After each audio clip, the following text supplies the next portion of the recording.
Sir जैसे कि class चल रहा है, मुझे सब सर समझा रहे हैं, मुझे सब समझ में आ जाता है, मेरे से क्वेश्चंस भी हो जाता है। जब सेम चीज़ मैं घर पे करने जाती हूँ तो ब्लैंक हो जाता है। Do not fall in love with the subject. और आप में से जो नीट वाले हैं उनको प्यार हो जाता है या तो बॉटनी से या सर आपकी लाइफ का सबसे बड़ा मोटिवेशन क्या है? मेरी लाइफ का सबसे बड़ा मोटिवेशन क्या है? I belong to a family which is was not doing financially well whenever I was of your age.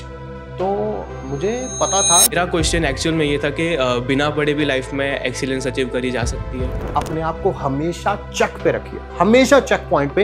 It doesn't matter whatever condition you are in. 5 pages physics के revise करने, chemistry के revise करने, botany के revise करने, zoology के revise करने, सबके लिए टाइम सेम नहीं हो सकता। ठीक है, आप 1 महीना या करके देखिए, आपकी एफिशिएंसी अगर ना इंक्रीज हो गई ना तो आप मुझे सर जैसे केमिस्ट्री के लिए कोई ना कोई स्पेसिफिक फार्मूला है, वैसे जब सिलेबस देख के एंजाइटी हो जाती है उसके लिए भी कोई फार्मूला है क्या?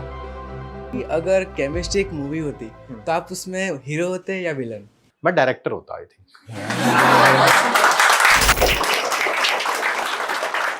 Please have a seat. तो यार जैसा कि आप सबको पता है कि आज का हमारा टॉपिक क्या है, that is NEET road map, है ना? यही लिखा है ना मेरे पीछे, हाँ, नीट रोड मैप फॉर 2026, है ना? तो ऑब्वियसली आप सब 11th पास आउट है ना? क्लासेस स्टार्ट हो गई हैं अपने हमारी, ठीक है? And 11th, let me guess, है ना, let me take a wild guess which is I would say कि मेजॉरिटी ऑफ द स्टूडेंट्स जो है शायद उस पर एग्री करेंगे कि 11th ठीक ठीक ही गई है ना?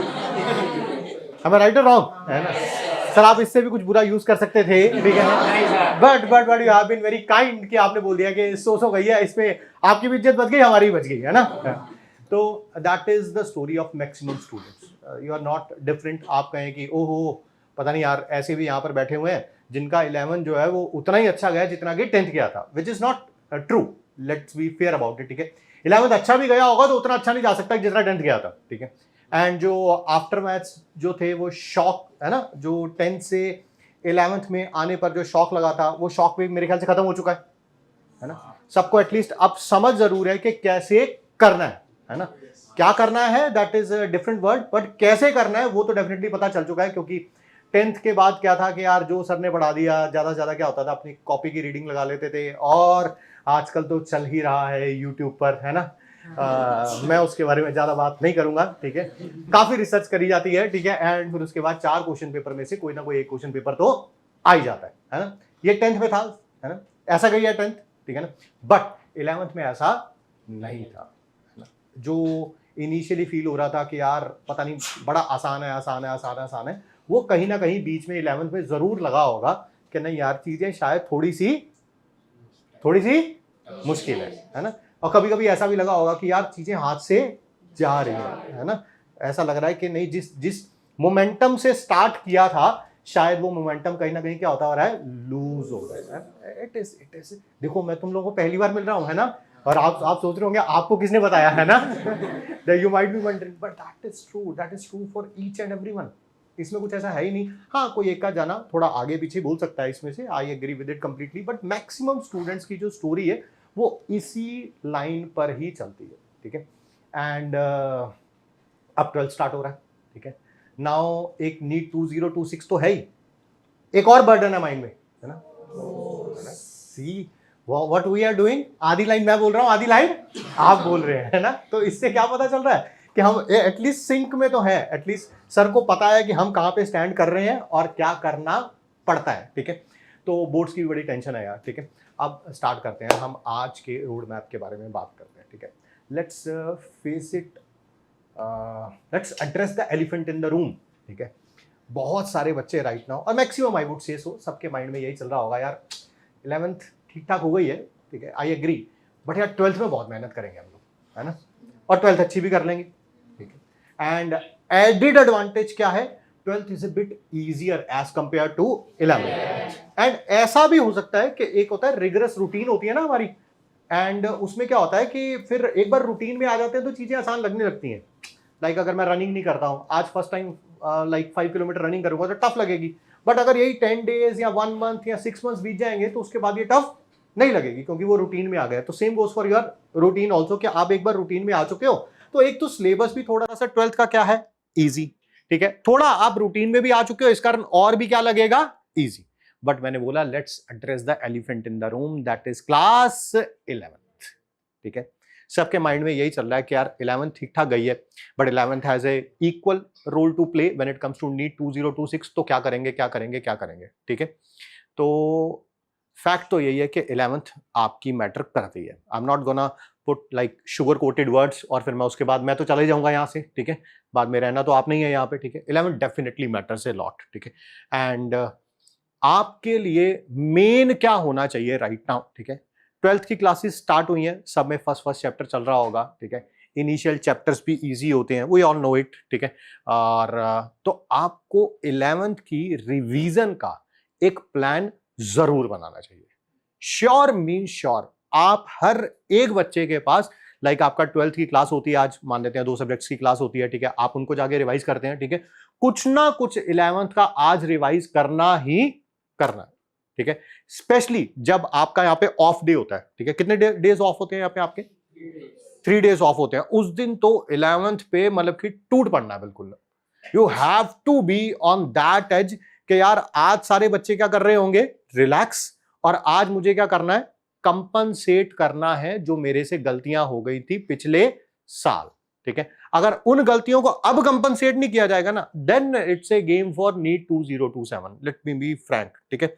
ऐसा नहीं होगा कि क्लास 12th का सिलेबस खत्म होगा जब भी नवंबर दिसंबर व्हाटएवर द डे इज, और उसके बाद हम 11th पे वापस चले जाएं, ठीक है, और उतना अच्छा कर पाएं जितना अच्छा हमने सोचा था, ठीक है। कि हाँ आप जा सकते हैं वापस, दैट इज गुड, कि यार दिसंबर में सिलेबस खत्म होगा, उसके बाद 4 महीने बचते हैं, 12th तो वैसे फ्रेश होती है, तो 4 महीने में 11th तो रिवाइज हो ही सकती है, विच इज गुड, या that is true. 11th revise हो सकती है उस समय में, ऐसी बात नहीं है। बट अगर कोई 11th रिवाइज करना शुरू कर देगा अप्रैल से या मई से ही, दैट ही और she will always have an added advantage, है ना, एडवांटेज तो रहेगा उसको, ठीक है। सो आपको सबसे पहला क्या काम करना चाहिए कि 12th के साथ साथ आपको 11th का थोड़ा ही, ठीक है, रिवाइज जरूर करना चाहिए, फॉर श्योर करना चाहिए। हर एक के पास डेली प्लान जरूर होना चाहिए कि आज चाहे मैं फिजिक्स रिवाइज करूंगा, थोड़ा केमिस्ट्री रिवाइज करूंगा, थोड़ा बॉटनी, थोड़ा जूलॉजी, चारों सब्जेक्ट एक दिन में रिवाइज नहीं कर सकते, दैट इज ओके। कॉम्बिनेशन रख लीजिए आप, लाइक जूलॉजी एंड फिजिक्स या बॉटनी केमिस्ट्री, व्हाटएवर यू जो आप लोगों को सूट करे, एक टफ और एक इजी, ठीक है, ताकि आपको रहे कि यार मैंने 2 सब्जेक्ट तो रिवाइज करने कर रहे हैं। So this is the first pitfall जहां पे आप गलती करने के आपके चांसेस होंगे। सेकंड, आपको एक और बात पे ध्यान रखना चाहिए कि 11 जब आप रिवाइज करने जाएं, ठीक है, आपको पता होना चाहिए कौन सा ऐसा टॉपिक है जो क्लास 12th में मेरे काम आएगा।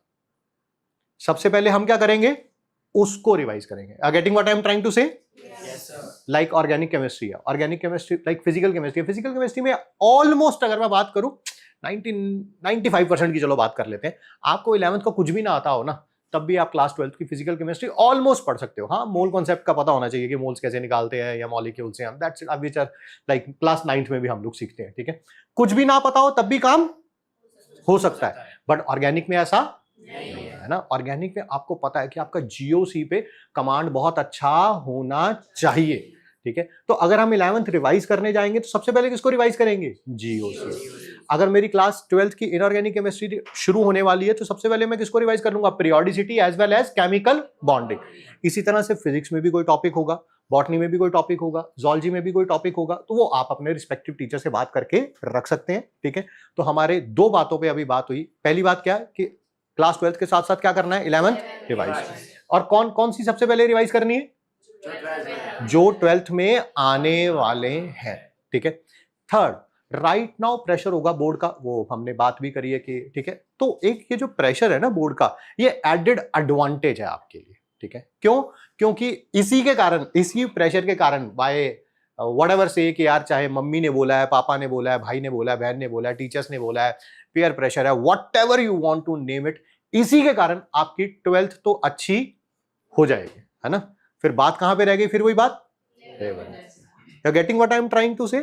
बट एक और बात का मैं आपको रीअश्योरेंस देना चाहता हूं, ठीक है। जैसे कि आपको कहीं लग ना रहा हो, ठीक है, कि यार अगर 11 खराब हो गई तो अब गेम हाथ से निकल गई है, that is not true, absolutely not true. I been here like मुझे 2 साल हो गए अब अहमदाबाद में आए हुए, ठीक है, और पहली बार आ रहा हूं मैं यहाँ पे आपके साथ विद्यापीठ में, ठीक है, टाइम नहीं मिल पाता है ड्यू टू वन थिंग और द अदर, ठीक है, बट मैंने यहाँ पर ही, मैं आपको अहमदाबाद का ही अगर एग्जांपल दूं तो बहुत सारे ऐसे बच्चों से बात हुई, ठीक है, जो उनका 11th बहुत ज्यादा अच्छा नहीं था, but they have done fairly well when it comes to class 12th as well as NEET. So make sure करिए कि बोर्ड की इतनी ज्यादा टेंशन लेने की जरूरत नहीं है, ठीक है, वो किसी ना किसी तरह से मैनेज हो ही जाएगा। ज्यादातर आपको ध्यान देना है अपने 11th की रिवीजन पे एज वेल एज 11th के उन टॉपिक्स को सबसे पहले रिवाइज करना है जो क्लास 12th में आएंगे, ठीक है। Next and a very important part is test, ठीक है। जब भी हम टेस्ट देते हैं होता क्या है कि मान लेते हैं 2 चैप्टर का टेस्ट है, 2 चैप्टर का टेस्ट ऑलमोस्ट अच्छा हो जाता है ना, बट बात आती है जब वही 2 कितने हो जाते हैं, 20 हो जाते हैं, है ना। टोटलिटी में 5 चैप्टर भी आ गए चारों के तो वो 20 हो गए, ठीक है, या मान लो 10 भी आ गए तो 40 हो गए। अब उस समय कैसे परफॉर्म करना है, ठीक है। देखिए कोई भी ऐसा है ही नहीं कि आप फर्स्ट टाइम रिवाइज करें, आप फर्स्ट टाइम रिवाइज करें और आप में उतना कॉन्फिडेंस आ जाए जितना कि आपको आना चाहिए, ठीक है, ऐसा नहीं होता है। That is not how the games are run. Games are run when there are multiple revisions, ठीक है। और फिर वही बात मैंने अभी बोला कि अगर कोई एक बच्चा अप्रैल मई में स्टार्ट करना है अपनी 11th की रिवीजन को और एक बच्चा कब स्टार्ट कर रहा है, दिसंबर या जनवरी में नेक्स्ट ईयर, ठीक है, तो आप देख रहे हैं जो अप्रैल से रिवाइज कर रहा है वो ज्यादा नहीं, let's take it a minimum, bare minimum ना, बहुत कम लेके चलते हैं। मान लो तो 2-3 रिवीजन तो कर चुका होगा 6-7 महीने में, और जो जनवरी में स्टार्ट करेगा वो क्या करेगा, फर्स्ट रिवीजन करेगा। तो आपको चेंज गेम होती हुई वहां पे नजर आएगी। क्यों? क्योंकि जब हम 4th टाइम रिवीजन करेंगे, जब हम भी जनवरी में जाके रिवाइज करेंगे, ठीक है, तब क्या होगा, जो 4th टाइम का कॉन्फिडेंस होता है ना वो एक अलग ही प्रकार का होता है एज कंपेयर टू जो फर्स्ट टाइम रिवाइज करने के बाद आता है। उतना कॉन्फिडेंस नहीं आता फर्स्ट टाइम। आज अभी बोल दिया जाए कि 11th का टॉपिक रिवाइज करते हैं तो you will not get that amount of confidence which is required, ठीक है, but definitely when you are doing revision for the 4th time तो तब बात बहुत चेंज हो जाती है। It changes a lot, it changes the game also कि यार नहीं यार अब मेरे को लग रहा है कि चीजें जो पजल होता है ना, पजल पहले शुरू में समझ नहीं आता, समझ नहीं आता, फिर जब आधे से ज्यादा पजल बन जाता है तब समझ आने लगता है नहीं यार मैं कर रहा हूं, है ना, वो कॉन्फिडेंस आना स्टार्ट हो जाता है आपको दिसंबर जनवरी में। So test plays a very important role. अपने आप को हमेशा चेक पे रखिए, हमेशा चेक पॉइंट पे। It doesn't matter whatever condition you are in. Test बहुत अच्छे जा रहे हैं, वेरी गुड, ठीक है, टेस्ट अच्छे नहीं जा रहे हैं, even then there is not a room for panic. आपको पैनिक नहीं करना है, ठीक है, गलतियों से सीखना है, ठीक है। टेस्ट एनालिसिस जरूर करिए, मतलब very very important. There are certain set of mistakes. जैसे मैं आपको बताता हूं मैं क्या गलती करता था आप लोगों की एज में। मैं क्वेश्चन पढ़ रहा हूं जैसे which of the following is, तो मेरा माइंड ही कह देता था कि आगे करेक्ट ही पूछा होगा। आप समझ पा रहे हो मैं क्या कहना चाह रहा हूं अपने बारे में? क्या कि बस पढ़ा which of the following is, आगे पढ़ा ही नहीं, करेक्ट लिखा है इनकरेक्ट लिखा है, मेरे माइंड ने कह दिया कि क्या पूछा है, करेक्ट, एंड पहली ऑप्शन ही करेक्ट होगी और उसी को मैं ए लगा के BCD पढ़ूंगा भी नहीं और क्वेश्चन क्या हो जाएगा, गलत, है ना। सो देयर आर, मुझे पता है अपने बारे में यार मेरी यही गलती है। इट्स नॉट कि मुझे वो क्वेश्चन आता नहीं था या मैंने पढ़ा नहीं था या मैंने पहले अटेम्प्ट नहीं किया था, मैंने सब कुछ किया हुआ था, ठीक है, बट द थिंग इज कि मेरा वो जल्दी करने की आदत है तो उस कारण मेरे से वो गलती होती है। जैसे मुझसे कुछ गलती होती है, आपसे भी कुछ ना कुछ गलतियां जरूर हो रही होंगी, ठीक है, और वो कौन एनालाइज कर सकता है, आप, है ना, वो कोई नहीं बता सकता। कोई भी टीचर आपके मार्क्स से ये नहीं बता सकता कि आप गलती क्या कर रहे हो। वो ये जनरल सेट ऑफ रूल्स बता सकता है कि आपको ये करना चाहिए, ये करना चाहिए, ये करना चाहिए, but where the problem lies, ठीक है, एग्जैक्ट प्रॉब्लम कहां पे है वो तभी पता चलेगी जब आप क्या करेंगे, टेस्ट एनालिसिस, है ना। किसी भी डॉक्टर के पास जाते हैं सबसे पहले वो क्या करता है, ब्लड एनालाइज करता है आपका, है ना, वो उसके पास भी 10, 12, 20 ऑप्शंस होते हैं, शायद ये प्रॉब्लम होगी, ये प्रॉब्लम होगी, ये प्रॉब्लम होगी, बट जब वो ब्लड एनालिसिस कर लेता है, टेस्ट की रिपोर्ट सामने आ जाती है, तब उसे पता चलता है अच्छा ये प्रॉब्लम है, अब इसका डायग्नोसिस इस प्रकार से या इस तरह से इसका ट्रीटमेंट किया जाएगा, ठीक है। Same is the case with you people. Test analysis will play a very big role. You have to be on your toes when you are doing your test analysis. अपने आप को बिल्कुल छोड़िए मत, ठीक है। खराब नंबर आए हैं तब भी टेस्ट एनालिसिस करना है, अच्छे नंबर आए हैं तब भी टेस्ट एनालिसिस करना है। अपनी मिस्टेक्स की एक कॉपी बनाइए, ठीक है। उस कॉपी में पता होना चाहिए आपको कि यार बार बार क्वेश्चन आता है और मैं इंडक्टिव इफेक्ट पे क्वेश्चन को गलत करके आता हूं, या ऐसा तो हो जाता है मैं इंडक्टिव इफेक्ट पे क्वेश्चन कर लेता हूं, मीजोमेरिक इफेक्ट पे क्वेश्चन कर लेता हूं, हाइपर कॉन्जुगेशन पे क्वेश्चन कर लेता हूं, बट जब तीनों के कॉम्बिनेशन से क्वेश्चन आता है ना, मैं उस पर गलती करके आ जाता हूं, क्योंकि मुझे पता ही नहीं चलता इंडक्टिव से आंसर देना था या रेजोनेंस से या हाइपर कॉन्जुगेशन से देना था। ठीक है, तो आपको ये बात पता जरूर होनी चाहिए। You should always be known about your strength as well as weakness. मैं कहां पे गलती कर रहा हूं, मैं फिर आपको कह रहा हूं, अगर आप मुझे अपना टेस्ट पकड़ाएंगे मैं बहुत अच्छी तरीके से एनालाइज नहीं कर पाऊंगा, बिकॉज मुझे बैकग्राउंड नहीं पता है आपका। आपने जितने भी आप मार्क्स लेके आए हैं उसके पीछे आपने कितनी मेहनत करी है उसके बारे में मुझे पता नहीं है। मेरे पास तो सामने वो एक शीट ऑफ पेपर है, उसमें एक डिजायर्ड सेट ऑफ मार्क्स है, उसके बिहाफ पे मैं थोड़ा बहुत आपको बता सकता हूं कि कहां कहां क्या क्या किया जा सकता है। बट अगर आप कहें कि आपको you want to know the whole picture, you are the one who is directing the film, you are the one who is acting in the film, you are the one who is the hero or heroine of the film, so you are the one who knows कि कहां पे मेरे को और tweak करने की जरूरत है। ठीक है, so keep those things in your mind। ठीक है, and very very important is always keep your spirits high, always keep your spirits high। There are gonna days gonna come which have like you have been in that situation in the class 11th। I wouldn't say कि आपने ऐसा feel नहीं किया होगा, आपने properly feel किया होगा class 11th में, जैसा कि हमने शुरू में बोला भी कि यार चीजें हाथ से निकल रही है। ये 12th में भी फील होगा। ऐसा नहीं होगा कि 12th स्मूथ सेलिंग हो सकती है, प्रिपरेशन स्मूथ सेलिंग नहीं हो सकती। दोनों में फर्क है। लाइक कोई आज कोई बच्चा आप में से कोई प्रण उठा ले, यार मैं अपनी क्लास 12 बहुत अच्छे तरीके से करूंगा, यार बात की बाद में देखे जाएंगे, उसको 12th में बहुत अच्छा स्कोर करेगा। नीट में भी हो सकता है और अपने बोर्ड्स में तो बहुत अच्छा स्कोर करेगा ही करेगा। ठीक है, बट फिर वो ऑब्वियसली नीट में सिलेक्शन नहीं होगा, फिर वो नीट 2026 की जगह 2027 की बातें होनी शुरू हो जाएंगी। ठीक है, so there will be days which will be tough, and tough things जो है वो ही आपको टफ बनाएंगी। मुझे लगता है कि अगर सब कुछ स्मूथ सेलिंग होता, ठीक है, तो शायद आपने ये फील्ड ली भी ना होती। You would have like opted for a some another field जिसमें कुछ चीज़ें आसान होती।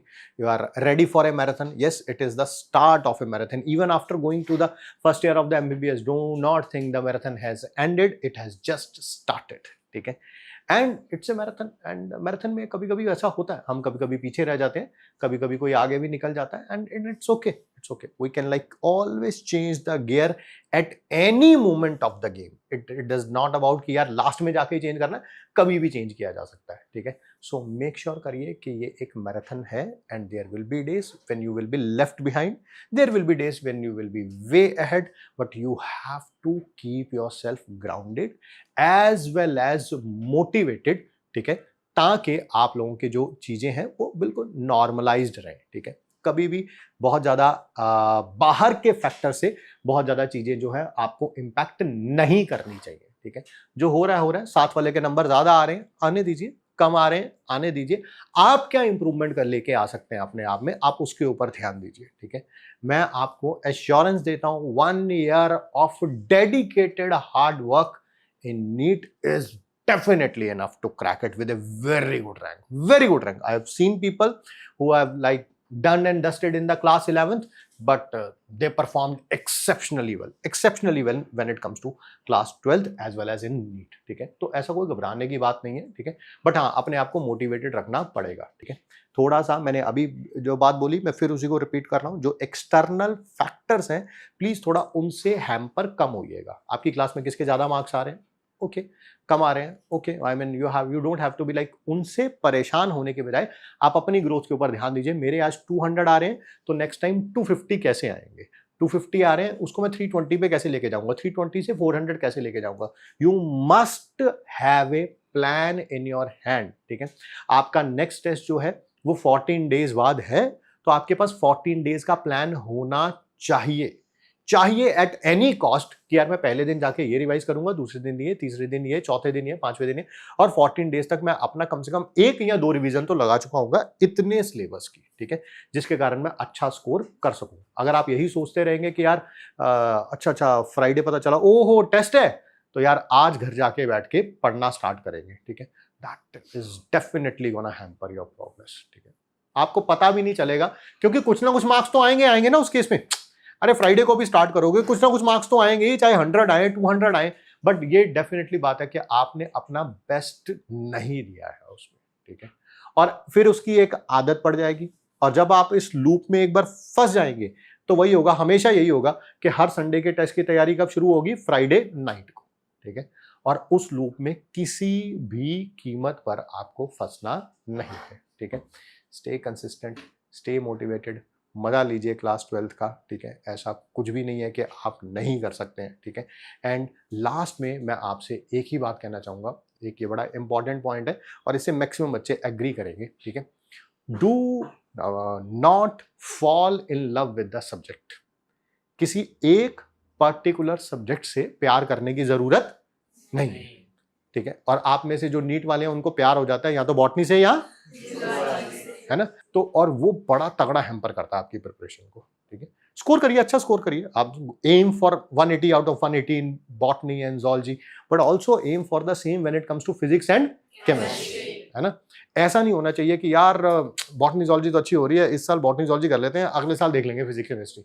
वो कभी हाथ नहीं आएगी, कभी भी हाथ नहीं आएगी, चाहे आप इस साल के बारे में बात करिए या आप नेक्स्ट ईयर के बारे में बात करिए, ठीक है। सो ऑलवेज मेक श्योर कि जितना जिसके लिए रिक्वायर्ड है, लाइक बॉटनी के लिए इतना रिक्वायर्ड है तो मैं कर रहा हूँ, ठीक है।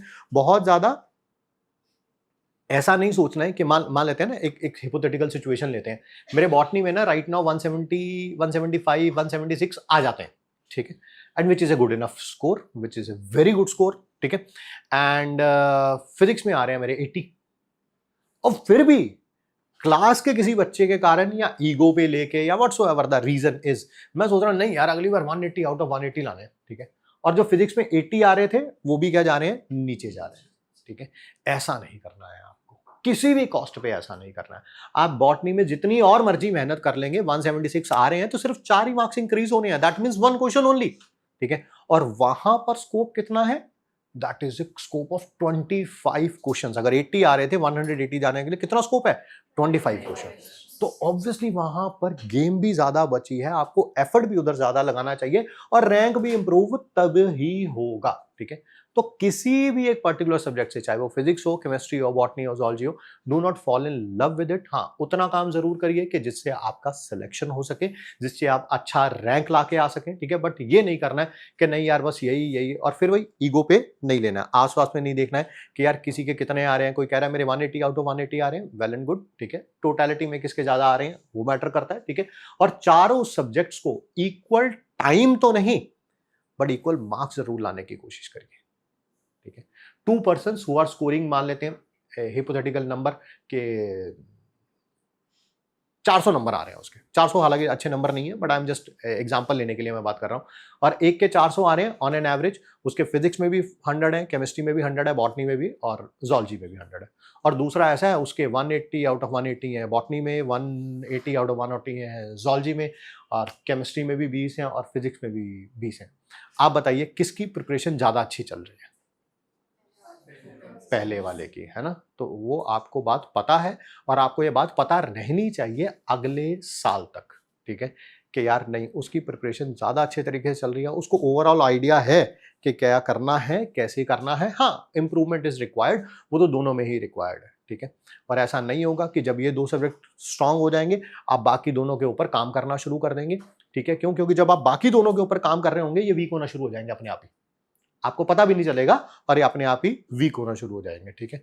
तो इसी कारण किसी सब्जेक्ट से प्यार नहीं करना है, पता होना चाहिए एंट्रेंस एग्जाम है, एंट्रेंस एग्जाम में क्या करना होता है, आपको सभी में इक्वल इंपॉर्टेंस देना है, ठीक है, एंड उसी में एक्सेल करना है, ठीक है। अब मैं लास्ट में आपसे कुछ क्वेश्चंस लेना चाहता हूँ, what ever you have it in your mind you can ask, academic, non academic, go for it. Sir आपकी लाइफ का सबसे बड़ा मोटिवेशन क्या है? मेरी लाइफ का सबसे बड़ा मोटिवेशन क्या है, मैं रास्ते में आते हुए याद कर रहा था, ठीक है, एंड समहाउ तुमने वही पॉइंट पे ना बात कर लिया। आप स्टूडेंट लाइफ में होते हैं तो हर एक की प्रायोरिटीज डिफरेंट होती है, आपकी डिफरेंट है, मेरी डिफरेंट है, and we should respect each and everyone's perspective also, ठीक है। I belong to a family which is was not doing financially well, ठीक है, almost throughout my life whenever I was of your age. तो मुझे पता था कि मेरे पास पढ़ने के अलावा कोई ऑप्शन है नहीं। आपको पता होता है ना, मतलब कि हेयर और देयर, मतलब कि आप कहीं मिडवे नहीं था, ठीक है, कोई मिडवे नहीं था। या तो आप पढ़ के कुछ बन सकते हैं, ठीक है, और अगर आप नहीं पढ़ेंगे तो आपको कुछ ऐसा करना पड़ेगा जो आप नहीं करना चाहते हैं, ठीक है। एंड जैसे कि तुमने पूछ लिया तो मैं बता भी देता हूँ, मेरी लाइफ का जो टर्निंग पॉइंट आई वुड से सो, ठीक है, वो ये था कि क्लास 12th पास हुई थी, ठीक है, अच्छा स्कोर किया था मैंने। एंड जब आपके घर में कोई गाइडेंस देने वाला नहीं होता तो क्या करते हैं आप, you look for the guidance, आसपास किसी से, रिलेटिव से पूछते हैं। आपके मम्मी पापा गाइड, आपका बड़ा भाई बहन कोई था नहीं, मैं सबसे बड़ा हूँ, तो मम्मी पापा इतने नहीं थे कि वो गाइड कर दें आपको, ठीक है, तो you look for guidance in the family, ठीक है। तो फैमिली के बहुत ही मेरे क्लोज रिलेटिव है, मैं नाम नहीं लूँगा उनका, बस मैंने उनसे पूछा कि अब क्या करना है ना, क्योंकि आपको पता ही नहीं कुछ, आपने बस 11th 12th कर लिया, अच्छा स्कोर कर लिया, अब क्या करना है आप ही तो बताएंगे हमें, because you are the one जो फैमिली में सबसे ज़्यादा पढ़े लिखे हैं, जो वेल सेटल्ड हैं, you are the one who is gonna guide me कि अब मुझे क्या करना चाहिए, ठीक है।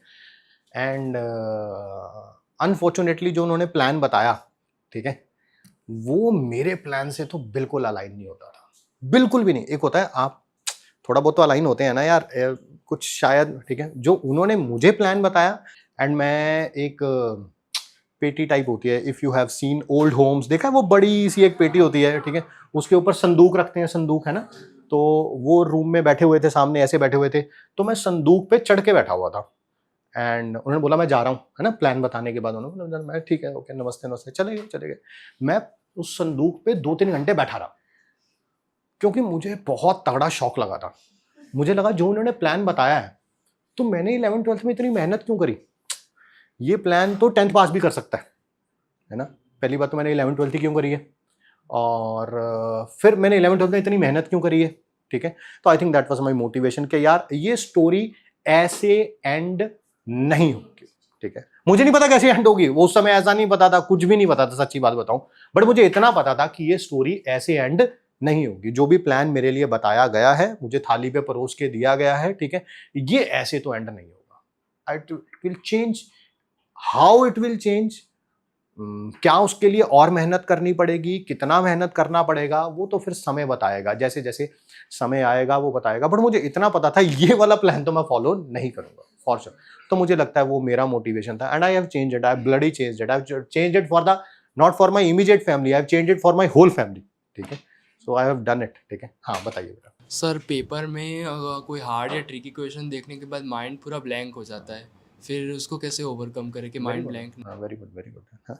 अगर कोई हार्ड क्वेश्चन आ जाता है ना तो माइंड ब्लैंक हो जाता है ना, फिर क्या करें उस समय, ठीक है। एंड अनफॉर्चुनेटली कभी कभी क्या होता है कि मान लेते हैं 45 क्वेश्चन में से 4 क्वेश्चन हार्ड, ठीक है, which is not a big deal, ठीक है, मॉडरेट है या टफ है, व्हाट्सएवर, वो वोकैबुलरी हमारी चेंज हो सकती है डिपेंडिंग अपॉन द पर्सन।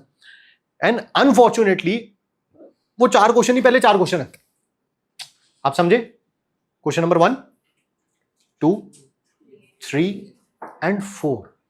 आपसे पहला क्वेश्चन नहीं होता है तो आप अपने आप को सेल्फ मोटिवेशन टॉक देते हैं, है ना, नहीं कोई बात नहीं यार, ये तो हो सकता है, ठीक है। दूसरे में वो सेल्फ मोटिवेशन टॉक आपकी थोड़ी सी कम हो जाती है, ठीक है।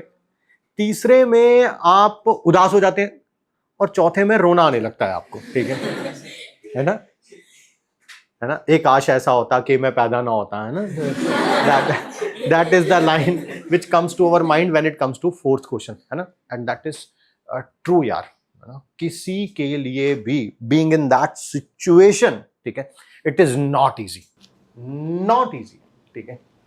मुझे लगता है कि उस समय जो पहले क्वेश्चन के बाद करना वही सबसे बढ़िया है, वो है सेल्फ टॉक। इफ क्वेश्चन अगर आप, अच्छा एक और इसी क्वेश्चन से मैं रिलेट करके आपको एक और बात बताना चाहता हूं, आप बिलीव करो या ना करो, ठीक है, आप किसी को बताओ या ना बताओ, ठीक है, deep down inside your heart आपको पता होता है कि आपकी प्रिपरेशन कैसी है, पता होता है ना सबको। एंड थोड़ा इफ एंड बट हो सकता है, मैं एग्री करता हूं उस पॉइंट से, बट सबको पता जरूर होता है कि यार नहीं मेरी प्रिपरेशन कैसी है। तो मुझे लगता है कि जब आपने डिसाइड कर रखा है कि आपकी प्रिपरेशन कैसी है, ठीक है, तब आपको घबराने की कोई जरूरत नहीं, ठीक है। यार हजारों क्वेश्चंस किए यार, क्लास में किए, मॉड्यूल से किए, टेस्ट से किए, टेस्ट एनालिसिस किया, तो ये जो 2-3 क्वेश्चन है जो अभी नहीं हो रहे मेरे से, मैंने ये नहीं कहा कि आप छोड़ के आओगे उनको, that is a different thing all together, different thing all together, ठीक है। आपसे अभी नहीं हो रहे, आप उसको होल्ड करके रखें, आप आगे करें, आप उन क्वेश्चंस पे वापस आए, वो डेफिनेटली आपसे होंगे। Same thing happened with me when it comes to class 12th। आजकल 12th बोर्ड का पेपर बड़ा आसान आता है, हमारे टाइम पे थोड़ा टफ आता था। आप ओल्डर जनरेशंस के पेपर देखेंगे, हमारे पेपर में, मेरे पेपर में क्वेश्चन आने के बाद, क्या बोला मैंने, मेरे सीबीएसई बोर्ड में पेपर में क्वेश्चन आने के बाद मैंने वो क्वेश्चन कई सालों बाद जेई मेंस में देखा है, नीट में देखा है। So you can imagine the level of the paper. ऐसा नहीं बोला कि अगले साल ही आ गया, 10 साल बाद मैंने देखा अरे यार ये तो नीट में भी क्वेश्चन आया, अरे यार ये तो जेई मेन में भी क्वेश्चन आया, बट वो फर्स्ट टाइम वो क्वेश्चन वो हमारे बोर्ड में आया था, ठीक है। इलेक्ट्रोकेमिस्ट्री का क्वेश्चन है, जब मैं कराता हूं तो मैं बच्चों से को बताता भी हूं, और क्वेश्चन बड़ा अच्छा क्वेश्चन है, मतलब कि पहली बार में आप गलती कर सकते हो। तो मेरे साथ क्या हुआ था, क्लास 12th में बोर्ड का पेपर देने गया केमिस्ट्री का, एंड मेरे टीचर्स ने मेरे को बोला था कि तेरा पेपर बहुत अच्छा होगा। जब आपके टीचर बोलते थे ना कोई यार, तो आपको पता नहीं कॉन्फिडेंस कहां से आ जाता है। ऐसा भी हो सकता है उन्होंने झूठ बोला, है ना, may be that is the case, but मेरे को पता क्या था कि मेरे टीचर ने सच बोला। उसका रीजन क्या है, मेरा लास्ट ईयर का परफॉर्मेंस। अरे पूरा साल देखा ना उसने मेरे को, I have performed well in the exams, जो कि क्लास में हुए, ट्यूशन में हुए, उन सब में अच्छा किया आपने, तो फिर आपको थोड़ा सा एक सेल्फ कॉन्फिडेंस भी और एक टीचर द्वारा बैक्ड कॉन्फिडेंस भी होता है। और उन्होंने हमारे बैच में बोल दिया था कहीं पे, इसका पेपर बड़ा अच्छा होगा रिवीजन के टाइम, ठीक है, तो वो आपको लगता है कि हो जाएगा, ठीक है। But destiny has different plans, ठीक है। आप मैं स्टोरी मैंने कई बार ऑनलाइन भी बताई है क्लास के अंदर। ऐसे ना बेंच लगे होते हैं, तो मैं एक्सट्रीम लेफ्ट पे बैठा हुआ था वहां पे, एंड इधर एक्सट्रीम राइट पे मेरा एक दोस्त बैठा हुआ था, उसका नाम था गोविंद, ठीक है। एंड गोविंद को पता था कि मेरी केमिस्ट्री अच्छी है, इसका एग्जाम अच्छा होगा। क्वेश्चन पेपर वहां से बंटना शुरू हुआ, मेरी थोड़ी जो रीडिंग स्पीड है वो अच्छी है, मैं बहुत जल्दी जल्दी पढ़ लेता हूँ किसी भी चीज़ को, ठीक है। तो मैंने पहले 1-1 मार्क के क्वेश्चन होते हैं पहले पेज पे, ठीक है। तो मैंने पहला क्वेश्चन देखा, मेरे को नहीं आता था। मैंने दूसरा क्वेश्चन देखा, मेरे को नहीं आता था। मैंने तीसरा क्वेश्चन देखा, मेरे को नहीं आता था। मैंने चौथा क्वेश्चन देखा, मेरे को नहीं आता था। एंड अभी तक ज़्यादा पेपर बटे भी नहीं है, शायद टीचर यहाँ कहीं पे होगा। अब मेरा दिमाग बहुत खराब हो गया, एंड पता नहीं, I don't know what clicked, what happened. मैंने गोविंद की तरफ देखा, ठीक है। तो गोविंद बहुत दूर बैठा हुआ है, तो गोविंद ने पूछा कैसा आया, सभी यही पूछेंगे कैसा आया paper, this is the first question everyone will ask, ठीक है, कैसा आया पेपर। तो मैंने उसे कहा कि मुझे कुछ नहीं आता, अभी तो मैंने पीछे पलटा भी नहीं था, ठीक है, बस पहले 4 क्वेश्चन देख के नहीं आते हैं, and I was completely disheartened. आप मानो या ना मानो, नाम उसका गोविंद था, बट मेरे लिए वो कृष्ण भगवान बन के आया था। What he told me at that time, ठीक है, कि तू कर ले, उसने इशारे से बोला कि तू कर लेगा। I don't know what happened and क्या हुआ क्या नहीं हुआ। मैंने पीछे से 5 नंबर वाले क्वेश्चन से पेपर करना शुरू किया। मैं ही वो बंदा हूं जो आपको कह रहा हूं मेरे को चारों क्वेश्चन नहीं आते थे। मैं ही वो बंदा हूं जो मैं कह रहा हूं कि मैंने चारों क्वेश्चन करके आया और चारों करेक्ट करके आया। तो कभी कभी ऐसा होता भी है कि एग्जाम के स्टार्टिंग में आपका जोन ही कुछ और होता है, अरे in different zone all together, है ना। पता अब उस समय क्या हुआ होगा, was it an anxiety और panic attack, I don't know the word, मेरे पास वो टर्मिनोलॉजी नहीं है कि वो क्या है क्या नहीं, क्योंकि मैं ही तो कह रहा हूं कि मेरे को नहीं आते थे वो चारों क्वेश्चन, और मैं ही कह रहा हूं कि मैं वो चारों क्वेश्चन करके आया था। वो सारे सिंपल 1-1 नंबर वाले क्वेश्चन वैसे ही आसान होते हैं यार, सारे के सारे, ठीक है।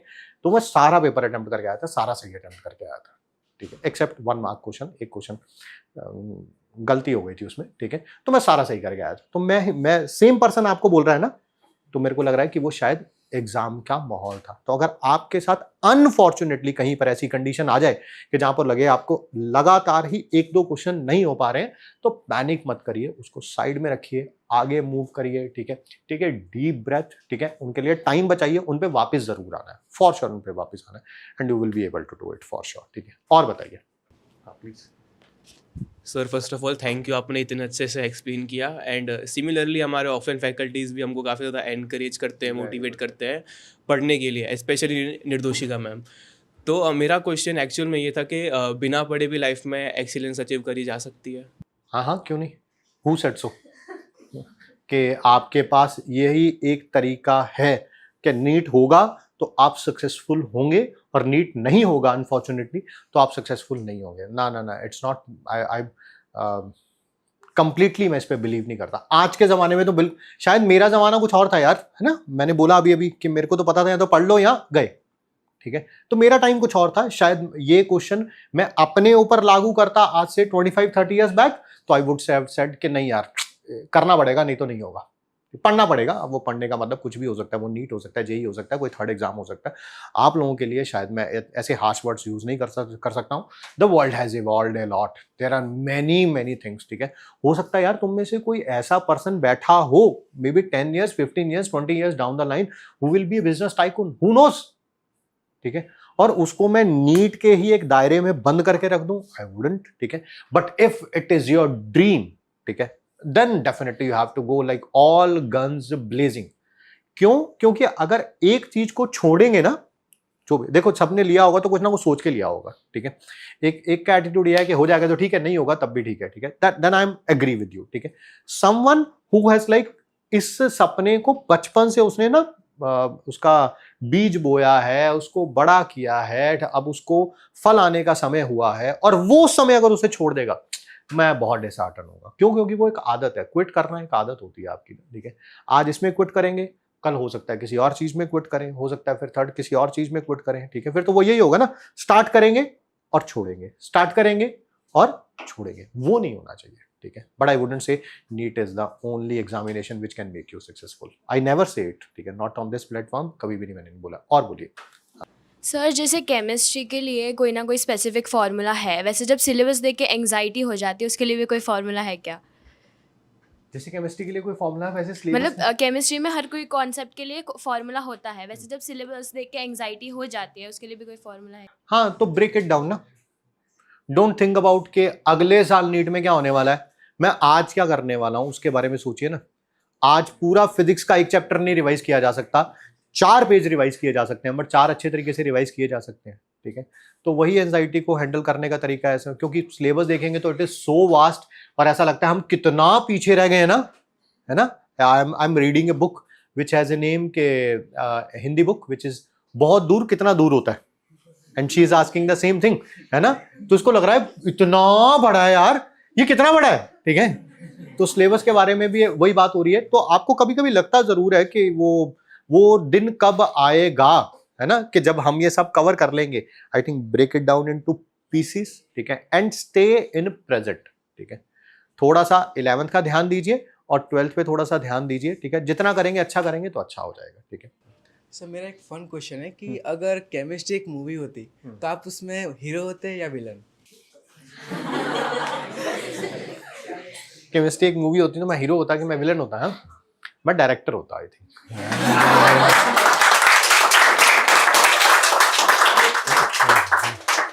तो I would have made everyone ना डांस टू इट्स ट्यून्स, ठीक है। सर, तो मेरा क्वेश्चन है, मतलब हम अगर एग्ज़ाम में वैसे प्रिपेयर करके जब नहीं जाते तो टेस्ट अच्छा नहीं जाता, फ़र्क नहीं पड़ता, पर जब प्रिपेयर करके जाते हैं और टेस्ट अच्छा नहीं जाता तो फिर लैक हो जाता है। हाँ, आगे वाला टेस्ट देने के लिए भी मतलब मन नहीं करता। हाँ, मतलब एकदम ऐसे डिमोटिवेट हो जाते हैं, तो उसके लिए क्या करें? आई थिंक क्वेश्चन बड़ा वैलिड है। मतलब कि अच्छा नहीं कर, मतलब प्रिपरेशन नहीं करी होती, फिर खराब मार्क्स आते हैं तो ठीक है यार, खराब मार्क्स आए, ठीक है। आप प्रिपरेशन करके जाते हैं तब थोड़े से मार्क्स कम आ जाते हैं, तब लगता है यार अब तो प्रिपेयर करने का मन ही नहीं कर रहा। इसका रीज़न ना समहाउ 11th से रिलेटेड है।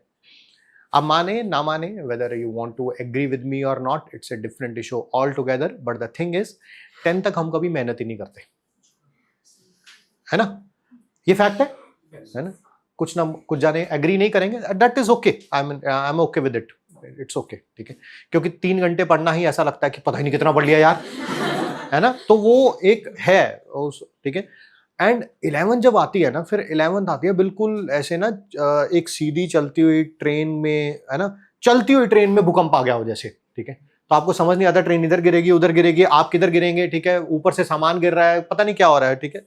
So that is class 11th for you, ठीक है।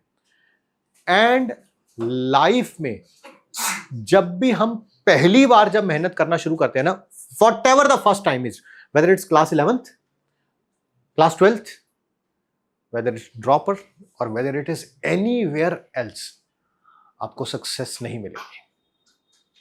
अनफॉर्चुनेट है कि ये आपको सक्सेस नहीं मिलेगी, ठीक है। और वही आपके क्वेश्चन का आंसर भी है, ठीक है, कि समहाउ आप एक आध टेस्ट के लिए बहुत अच्छा तैयारी करते हैं, वो अच्छा नहीं होता है तो आपका कॉन्फिडेंस क्या जाता है नीचे। आपको करना क्या है, दोबारा शुरू करना है, ठीक है, फिर तीसरी बार शुरू करना है, फिर चौथी बार शुरू करना है, फिर पांचवी बार शुरू करना है। आप देखेंगे वो 4, 5, 6 टेस्ट के बाद हायर इंप्रूवमेंट तो हो रही है। What ever the like slope of the improvement, I am not gonna talk about it. किसी के लिए हो सकता है 200 से 400 पहुंचना एक ही टेस्ट का रास्ता हो, और किसी के लिए 200 से 400 पहुंचने के लिए 4 टेस्ट और लग जाए, ठीक है। मैं एग्री करता हूं, we all are different individual, we all have different capabilities as well as different limitations also, ठीक है, but you have to do it again. मतलब there are no ifs but, I can not sugar coat anything to you, ठीक है। बस आप इतना याद रखिएगा कि जब वो बार बार हथौड़े को मारते रहते हैं ना पत्थर के ऊपर, है ना, और 1000 टाइम पे जाके वो हथौड़ा ऐसे पत्थर टूट जाता है, तो आप ये मत सोचिए कि वो 1000 टाइम जो हथौड़ा मारा था ना उसने तोड़ा है। वो किसने तोड़ा है? 999 जो थे उनकी एफर्ट्स भी उसमें क्यूमुलेटिव इन्वॉल्व है। So you have to start it again, don't get disheartened, but you have to means you have to, ठीक है। There are no options left, ठीक है। और कोई? सर जैसे कि क्लास चल रहा है, मुझे सब सर समझा रहे हैं, मुझे सब समझ में आ जाता है, मेरे से क्वेश्चंस भी हो जाते हैं। जब सेम चीज़ मैं घर पे करने जाती हूँ तो ब्लैंक हो जाता है। जो सेम क्वेश्चन मैंने क्लास में किया था वो घर पे जाके नहीं होता। अच्छा, जो सेम क्वेश्चन हम यहाँ कर लेते हैं वो घर पे जाके नहीं होता। मेरे ख्याल से somehow it is related to revision. शायद आप रिवीजन को उतना ज़्यादा अच्छे तरीके से नहीं करते हैं, ठीक है। या कभी कभी क्या होता है, हमारी एक टेंडेंसी होती है चीज़ों को याद करने की। बात कॉन्सेप्ट की हो रही है और हम उसको क्या कर रहे हैं, याद। दोनों में फर्क है, मतलब कि कॉन्सेप्ट को समझना और उसको याद करना। याद करेंगे तो वो थोड़ी देर बाद क्या होता जाएगा, रब होता जाएगा, थोड़ा थोड़ा डिक्रीज होता जाएगा। बट अगर कॉन्सेप्ट को अच्छी तरह से समझा है आपने और रिवीजन अच्छे तरीके से करें, मेरे ख्याल से something it is what I can diagnose right now, it is related to revision. शायद रिवीजन उतने अच्छे तरीके से नहीं करते हैं, ठीक है। रिवीजन अच्छे तरीके से करेंगे, ठीक है। दूसरी बात, घर पे भी जब आप प्रैक्टिस कर रहे हैं, चाहे डीपीपी प्रैक्टिस कर रहे हैं, मॉड्यूल प्रैक्टिस कर रहे हैं, व्हाटसोएवर कुछ भी कर रहे हैं, तो उसको टाइम बाउंड स्टडी में कन्वर्ट करिए, ठीक है। इट शुड नॉट बी, मेरे ख्याल से आज के आप इस नीट रोड मैप की अगर कोई मेरे से बात लेके जाना चाहते हैं तो इस बात को जरूर लेके जाइए, it should be a time bound study. कि आज मुझे अगर रिवाइज करना है, ठीक है, मान लेते हैं कि सॉल्यूशन का कुछ मुझे रिवाइज करना है, ये 5 पेजेस हैं, आज मेरे को ये रिवाइज करने हैं, तो पहले तो मैं इन 5 पेजेस का ओवरव्यू लूंगा, थोड़ा सा ऊपर से देखूंगा, क्योंकि पता भी तो चले 5 पेजेस फिजिक्स के रिवाइज करने, केमिस्ट्री के रिवाइज करने, बॉटनी के रिवाइज करने, ज़ूलॉजी के रिवाइज करने, सबके लिए टाइम सेम नहीं हो सकता, है ना। Everything time will be different. तो मैं शुरू में पहले देखूंगा, अच्छा थ्योरी ज्यादा है कि न्यूमेरिकल ज्यादा है, या क्या ज्यादा है क्या नहीं है, ठीक है। तो इसके लिए टाइम बाउंड स्टडी करूंगा कि यार अगले 30 मिनट्स में, 30 मिनट्स मैंने ऐसे ही बोल दिया, आपके लिए वो टाइम 20 मिनट्स भी हो सकता है, 45 मिनट्स भी हो सकता है, 1 आवर भी हो सकता है, मतलब we all are different individual, whatever the it is, ठीक है। It should be a time bound study. ऐसा नहीं होना चाहिए कि रात को 10 बजे आपने शुरू किया पढ़ना और ये जो काम हो सकता था शायद 40 मिनट्स में हो सकता था, उसको खत्म किया रात को 2 बजे, ठीक है। वो मेरे ख्याल से कोई फायदा नहीं है ऐसी पढ़ाई का, ठीक है। तो मैंने बोला कि अगर आप मुझसे कुछ लेके जाना चाहते हैं तो आप क्या लेके जाएं, एक लाइन जरूर लेके जाएं, that is time bound study. ऐसा बिल्कुल माइंडलेस नहीं होना चाहिए कि यार किताब खोली चलो यार रिवाइज करना शुरू कर दिया, ठीक है। दूसरा एक जनरेशनल प्रॉब्लम है, ठीक है। इसमें आपकी कोई गलती नहीं है, आप लोग ऐसे रिवाइज करते हैं, ऐसे, हाँ हो गया रिवाइज, ठीक है। तो ये जनरेशनल प्रॉब्लम है, इसमें आपकी गलती नहीं है, मैं एग्री करता हूं इसके ऊपर, बट इसके ऊपर ध्यान दीजिए। कोई भी अगर बायो की चीज अगर आप कर रहे हैं तो उसको याद करने के बाद, कॉपी बंद करने के बाद लिख के जरूर देखिए, ठीक है। केमिस्ट्री का कुछ फॉर्मूला वगैरह कर लिए हैं, क्वेश्चंस वगैरह करने हैं उसके ऊपर, तो वो क्वेश्चंस करके देखिए अपने खुद हाथों से, ठीक है। चाहे डीपीपी की प्रैक्टिस कर लीजिए, कुछ भी, अगर आप डीपीपी भी प्रैक्टिस कर रहे हैं घर पे जाके, फिजिक्स केमिस्ट्री बॉटनी ज़ूलॉजी, तो डेफिनेटली अपने माइंड में रखिए कि आपको वो डीपीपी सॉल्व करनी है तो वो टाइम बाउंड होनी चाहिए। Forget everything. If you can forget, or if you want to forget about today's class, take one thing, that the study has to be time bound. Never ever do it कि यार copy खोली बस ऐसे ही, ठीक है, शुरू हो गए, ठीक है, कुछ भी, ठीक है। एंड शायद आपने सुना है या नहीं है, बट मैं ऑनलाइन बताता भी हूँ। पोमोडोरो टेक्निक नाम सुना आपने? 25 मिनट्स पढ़िए, 5 मिनट ब्रेक लीजिए। ब्रेक में मोबाइल नहीं देखना है, ठीक है। हाँ, गाना सुन सकते हैं आप इफ़ यू वांट टू, ठीक है। कुछ वॉक कर सकते हैं, पानी वानी पी के आ सकते हैं, अपनी चेयर से उठिए, थोड़ा वॉक करके आ जाइए, फिर 25 मिनट्स पढ़िए, फिर 5 मिनट ऐसे करिए, ठीक है। आप लगभग 4 बार ये सर्कल रिपीट करने के बाद 2 आवर्स हो जाते हैं। 4 बार अगर हम कर लेते हैं, उसके बाद आप लंबा ब्रेक भी ले सकते हैं 20-25 मिनट्स का। मैं कह रहा हूँ आप करके देखिए, यू विल, मतलब क्या गेम नहीं चेंज हो गई तो आप बताना मेरे को, ठीक है। 25 मिनट्स का अलार्म लगाइए, और पोमोडोरो टाइमर आता है, अमेजॉन वगैरह पे अवेलेबल है, कहीं से भी परचेज कर सकते हो, कोई आसपास से कहीं मिल जाए, ठीक है। 200-500 रुपए का आ जाएगा। नहीं तो 500 रुपए भी खर्च नहीं करने, 100-150 रुपए खर्च करने हैं तो wall clock, sorry table clock होती है ना, जो टेबल क्लॉक ले लीजिए, 100-150 रुपए की आ जाएगी, ठीक है। उसमें हमेशा 25 मिनट का आप अलार्म लगाइए और 25 मिनट में काम करना शुरू करिए। आप विश्वास नहीं करोगे, if we will meet again after a month और सो, ठीक है। आप 1 महीना यह करके देखिए, आपकी एफिशिएंसी अगर ना इंक्रीज हो गई ना, तो आप मुझे बोलना। I am using it from the last minimum I would से 25 ईयर्स और सो, ठीक है। और मुझे पता है 4-4 घंटे का काम 1-1 घंटे में कैसे कंप्लीट होता है। बस पोमोडोरो टाइमर गायब करना वहां से, उसी काम को करने में मुझे कितने लग जाएंगे, 4 आवर्स। वही पोमोडोरो टाइमर यूज करना है, बस 2-4 दिन कंसिस्टेंटली यूज करना है, उतने ही वॉल्यूम ऑफ वर्क को मैं 1 घंटे के अंदर कंप्लीट कर लेता हूँ, ठीक है। तो मैं कर सकता हूँ, तो आप तो पक्का ही कर सकते हैं। बल्कि very very very much intelligent, ठीक है। और कोई?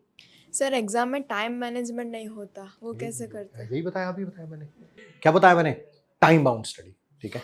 आप घर पे एक भी क्वेश्चन प्रैक्टिस कर रहे हैं ना, तो नेवर डू इट विदाउट, है ना, मतलब ऐसे नहीं है कि 10 क्वेश्चन फिजिक्स के प्रैक्टिस करने हैं तो ठीक है यार चलते हैं, शुरू करते हैं, देखते हैं कितना टाइम लगेगा। नो, डू नॉट देखना एंड ऑल।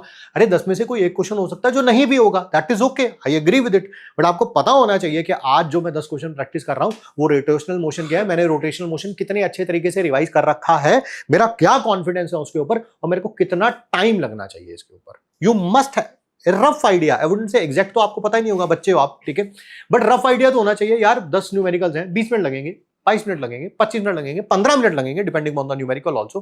तो आपको टाइम बाउंड स्टडी, जब आप घर पे अपना टाइम इंप्रूव करेंगे ना, तब एग्जाम में जाके इंप्रूव होगा। आप सोच रहे हैं क्या, क्योंकि घर पे आप टाइम देख के नहीं पढ़ रहे हैं, बस पढ़ रहे हैं, ठीक है, तो वो टाइम मैनेजमेंट होगा कैसे? तो आपको घर पे टाइम मैनेज करना सीखना होगा, तब वो एग्जाम में जाके रिफ्लेक्ट होगा, ठीक है। दैट्स इट, ठीक है। Thank you very much to each and every one of you, ठीक है, for giving your precious time, and all the best for your NEET 2026 exam, ठीक है। एंड आई होप सो आज का सेशन आप सबके लिए एक वंडरफुल इनसाइट जरूर लेके आया होगा, और एज वेल एज आप सब कुछ इसमें से सीखेंगे कुछ ना कुछ, ठीक है। Okay, thank you so much.